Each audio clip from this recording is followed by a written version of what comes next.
3.8 इतना गाढ़ था, 3.8 इंच का गाढ़ था। हिंदी में अगर आप बोल सकते तो। 3.8 इंच की गांठ थी।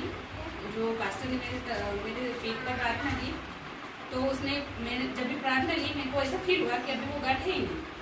और घर जाते वक्त मैंने भी मतलब मेरे को हॉस्पिटल जाना था, पर अब मैं नहीं जाऊँगी।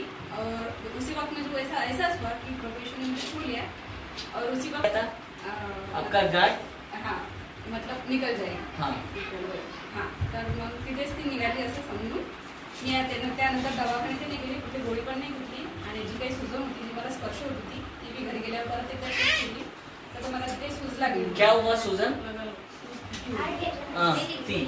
हाँ, तो वो अभी मतलब नहीं लगी नहीं मैं। अभी सूजन नहीं है। नहीं। वाओ, क्लैप एंड प्रेज स्तुती करते। आणि इथून गेल्याच्या नंतर मी प्रार्थना केल्याच्या नंतर घरी गेल्यावर जेवण केलं।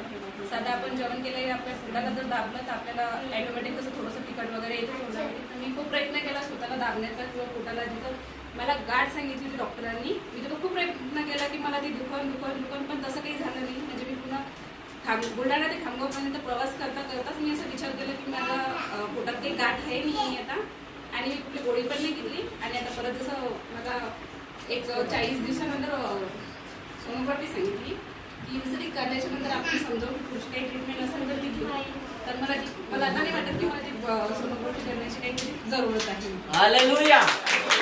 Thank you.